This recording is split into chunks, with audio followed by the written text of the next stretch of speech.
안녕하세요. 크립토 노마드입니다. 세상이 참 다이나믹하게 돌아가고 있습니다. 좀처럼 경험해보기 쉽지 않은 이 전쟁의 양상을 냉전의 프레임과 비슷한 틀에서 간접적으로 바라보고 경험하고 있다 보니까 지금 이 세계의 정치 역학 구도가 꽤나 다채롭고 복잡하고 어지럽게 진행되고 있다는 점을 느낄 수 있는 것 같습니다. 미국은 러시아에 대한 제재 강도를 연일 높이면서 사실상 목 졸라 죽이겠다 이런 의도를 적극적으로 내보이고 있는데, 이번에는 러시아 재벌에 대한 제재로 그 범위를 확대하겠다라는 방침이 전해졌습니다. 러시아 내부 큰손들, 푸틴의 배후 세력들까지 건드려서 푸틴 체제 자체를 흔들겠다라는 의도를 느낄 수 있는 그런 부분입니다. 러시아의 억만장자 알리셰프 우스마노프 등 8명이 이번 제재안에 포함이 됐습니다. 요즘 바이든 대통령이 전쟁을 통한 재미를 쏠쏠하게 보고 있는데, 이번에는 우크라이나 사태를 논의하겠다라는 명분으로 긴급 쿼드 회의를 소집했습니다. 쿼드는 미국과 일본, 호주와 인도 등 4개국 정상들의 회담을 의미하는데, 이게 참 여러 가지 의미를 담고 있습니다.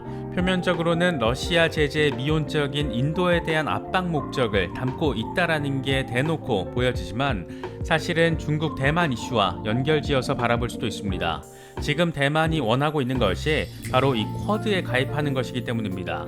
미국 국내에서는 비교적 최근까지 거의 바보 소리 듣던 바이든 대통령이 세계 정세와 관련해서는 이래저래 짱구를 꽤 잘 굴리고 있습니다. 미국의 대통령이 세계 경찰 노릇하느라 저렇게 바쁜 와중에 경제 대통령으로 불리는 제롬 파월 연준 의장 역시 매파도 비둘기파도 아닌 올빼미파다운 모습을 아주 잘 드러내고 있습니다. 이번에는 상원에 출석해서 금리 인상의 당위성, 필요성 등을 강하게 언급하면서도 전쟁 리스크에 대해서 신중을 기하겠다라는 점도 덧붙이면서 빠져나갈 구멍 확실하게 만들어 놓는 치밀함을 선보였습니다. 트럼프가 임명한 인사를 왜 바이든이 계속 쓰는지 고개를 끄덕끄덕 만드는 그런 부분입니다. 러시아 우크라이나 대표단의 2차 회담이 눈에 띌 만한 성과 없이 종료가 되면서 전쟁에 대한 불확실성을 조금 더 키운 모습이고, 그래서 시장 상황은 썩 좋지 못한 흐름을 보이고 있습니다. 뉴욕 증시는 하락 마감했고, 비트코인은 42,000달러 지지 테스트를 이어가고 있습니다. 크립토 블라블라 멤버십 후원자 전용 컨텐츠인 매거진 블라블라가 첫 발간 이벤트로 3월 한 달 동안 구독자 트라이얼 이벤트를 마련했습니다. 한 주 동안 발생한 많은 이슈들 가운데 맥락적으로 꼭 알면 좋은 것들 10분에서 20분 정도 읽으시면서 활용할 수 있는 간단한 복습 용도로 생각해 주시면 좋을 것 같습니다. 특히 이 소리도 저 소리 같고 그 소리도 이 소리 같고 이렇게 이슈 자체가 어렵게 느껴지는 초보자 분들이라면 샘플 보시고 부담 없이 신청하셔서 3월 한 달 동안 주말 복습용으로 활용해 보시는 것도 괜찮을 것 같습니다. 매거진 신청 절차와 멤버십 가입 방법은 커뮤니티 게시판을 참고하시면 됩니다. 그리고 이 자리를 빌어서 구독자분들과 더불어서 그동안 별다른 멤버십 혜택이 없었는데도 불구하고 묵묵히 채널을 지원해주신 멤버십 후원자분들께 진심으로 감사하다는 말씀 드리고 싶습니다. 앞으로도 더 좋은 컨텐츠로 감사의 마음 보답할 수 있도록 노력하겠습니다. 그럼 이번 영상 시작하도록 하겠습니다. 먼저 비트코인 상황입니다. 비트코인은 45,000달러 돌파 과정에서 저항을 맞고 바로 튕겨서 지금은 42,000달러 지지 테스트를 이어가고 있습니다. 일단 4만 달러 지지가 1차적으로 가장 중요한 상황인데, 얼마나 이 부근의 저항을 잘 소화해 주느냐가 5만 달러로 나아가는 분기점이 될 것으로 분석되고 있습니다. 공포 탐욕 지수는 하루 전보다 6포인트 하락한 33을 기록하면서 공포 단계가 계속 이어지고 있습니다. 비트코인 도미넌스는 소폭 하락하면서 43%대 후반에서 오르내리고 있는 그런 상황입니다. 현재 비트코인 상황과 관련해서 코인데스크는 비트코인이 45,000달러 저항선에서 좀 멀리 후퇴하긴 했지만 4만 달러에 자리하고 있는 1차 지지선에서 하락세가 진정될 수 있다라고 진단했습니다. 코인데스크는 비트코인 일간 차트에서 아래쪽 방향으로 피로감을 보여주는 초기 신호들이 나타났고, 이건 단기 매수세를 끌어들일 수 있는 가능성이 있다라고 설명했습니다.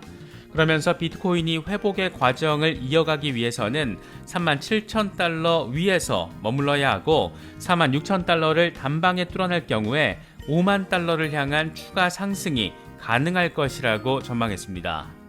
현지 시간으로 3월 4일로 예정된 옵션 만기에 따라서 어쩌면 비트코인 황소 세력이 조금 더 힘을 받을 수 있을지도 모르겠습니다. 코인텔레그래프가 보도한 이번 옵션 만기 구간 분석 내용을 보면 42,000달러에서 44,000달러 구간, 44,000달러에서 46,000달러 구간, 또 46,000달러에서 47,000달러 구간, 이 세 구간 모두에서 콜 옵션이 풋 옵션보다 우세한 것을 확인할 수가 있습니다.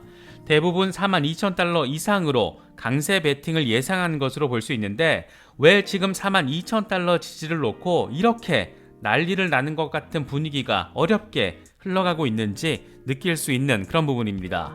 옵션 만기일이 42,000달러 위에서만 마무리가 되면 상당한 수준의 급반등이 나올 수도 있는 그런 상황을 기대해 볼 수도 있을 것 같습니다. 물론 곰 세력의 방어 상황에 따라서 그러니까 미쳐 날뛸 정도로 적극적으로 방어에 성공을 하게 되면 그 반대 상황도 벌어질 수도 있는 만큼 여러모로 지금 현재 중요한 구간을 지나고 있는 것 같습니다. 그런가 하면 최근 비트코인 가격 상승에 맞춰서 비트코인 30일 보유 주소수도 빠르게 증가한 것으로 나타났습니다. 인투더블록 데이터를 보면 검정색 선이 비트코인 가격이고 노란색 선이 한 달 미만 트레이더 주소수인데 2월 말 가격 반등에 맞춰서 주소수도 함께 급증한 것을 확인할 수가 있습니다. 글래스노드 역시 비트코인 축적 주소수가 57만 개에 육박한다라면서 지난 1월에 종전 사상 최고치였던 55만 개를 넘어섰다라고 밝혔습니다. 그만큼 신규 진입자 수가 어쨌든 늘어나고 있다라는 점 이런저런 데이터를 통해서도 확인할 수가 있습니다. 비트코인도 단기 조정세를 보이고 있고 뉴욕 증시도 하락 마감을 했는데 1차적으로는 러시아와 우크라이나의 2차 회담이 별다른 성과 없이 마무리가 되면서 전쟁의 불확실성이 커진 측면이 악재라면 악재로 작용한 것으로 볼 수가 있습니다. 일부 합의된 부분이 있긴 한데 사실 상황을 뒤엎을 정도의 수준, 그럴 만한 부분은 나오지 않았습니다. 우크라이나 대표단은 민간인의 대피를 위한 인도주의 통로 개설에 합의를 했다.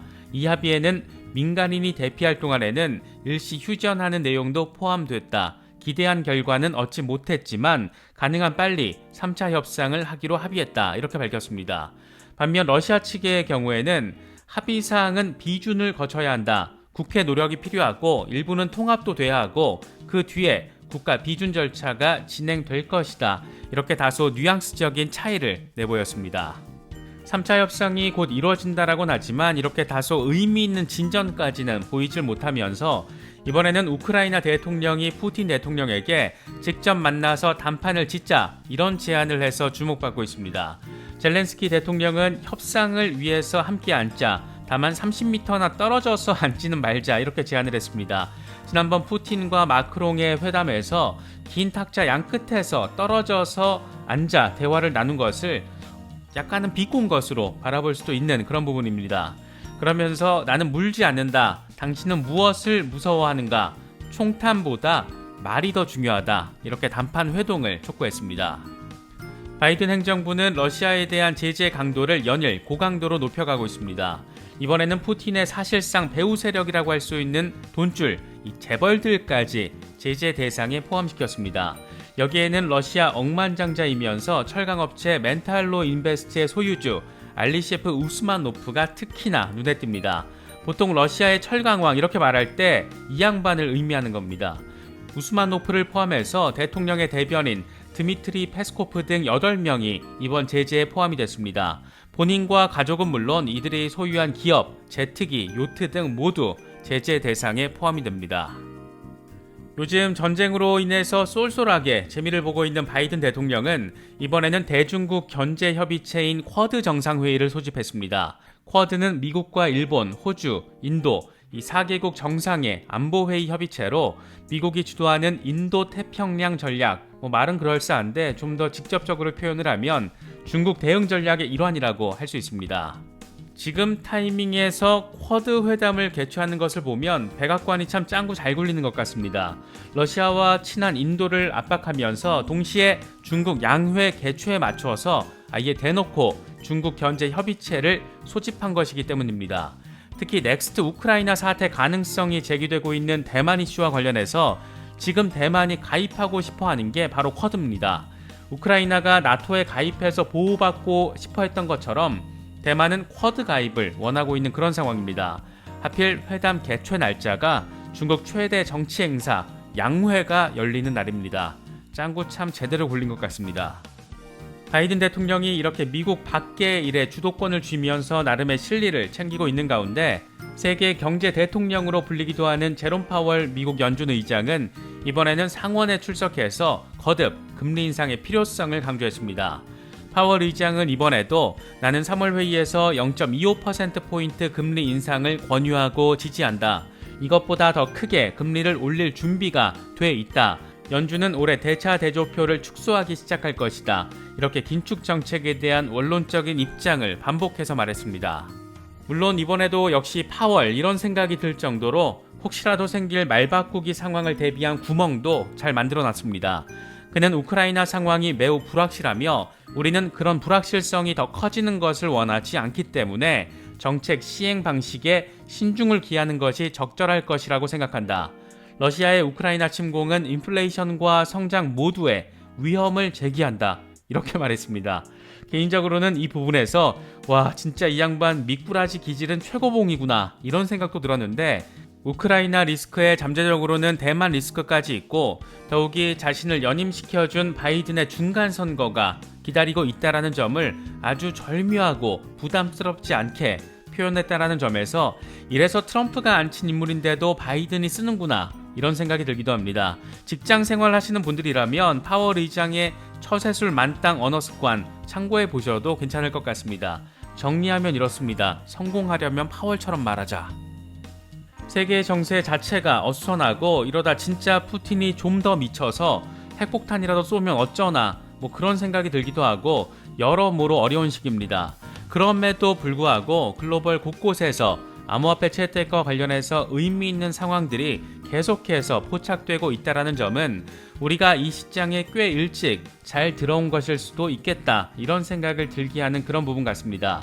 먼저 이번에는 스위스 남부의 작은 도시 루가노가 비트코인과 테더 그리고 루가노 자체 암호화폐를 도시의 법정화폐로 만들기 위해서 테더사와 파트너십을 체결했다는 소식입니다. 루가노 행정부는 납세 옵션에 암호화폐를 추가하고 비즈니스와 일상적인 거래에 암호화폐가 사용되는 것을 목표로 한다 이렇게 밝혔습니다. 이미 루가노 행정부와 테더사는 유럽의 블록체인 허브를 목표로 블록체인 관련 센터를 설립을 했는데 선진국이자 중립국 또 금융산업의 중심지 이런 스위스에서 이 같은 움직임이 나타나는 것 그 자체가 꽤나 놀랍고 또 의미 부여가 되는 것 같기도 합니다. 미국에서 가장 적극적으로 비트코인을 수용하고 있는 텍사스주의 상원 테드 크루즈는 이번에는 텍사스가 전 세계 암호화폐 그라운드 제로가 돼야 한다 이렇게 전폭적인 표현을 하면서 비트코인 도시로서의 자신감, 비전이 필요하다는 점을 강조했습니다. 그는 암호화폐 친화적인 캐나다 재벌 케빈 오리어리와 찍은 사진을 함께 올리기도 했는데 정책 추진 능력이 있는 친암호화폐 성향의 정치인과 돈이 넘치는 친암호화폐 기업가가 하나둘 익숙해지기 시작한다라는 것, 전 세계 많은 사람들에게 알려지고 있다라는 것, 이제 막 그라운드 제로처럼 새롭게 기준점과 틀을 세워가고 있는 암호화폐 산업에 있어서는 뭐 어쨌든 긍정적인 신호로 볼 수 있을 것 같습니다. 지금이 과연 사야 할 타이밍인가 팔아야 할 타이밍인가 사실 이건 정말 너무 어려운 부분입니다.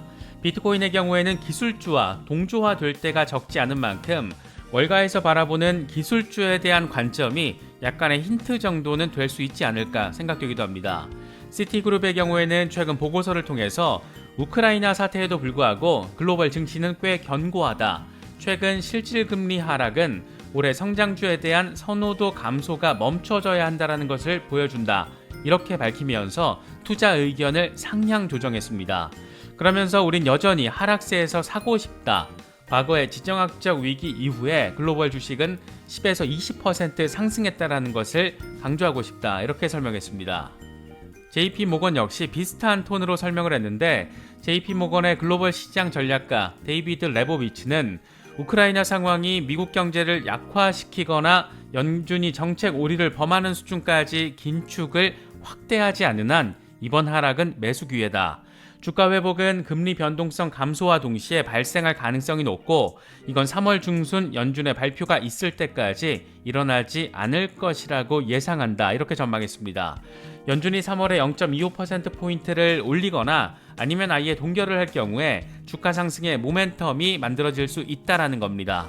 특히 금리 이슈는 암호화폐 시장의 투심과도 직결되는 부분이기 때문에 이 같은 기관들의 투자 방향성 전망 참고하시면 좋을 것 같습니다.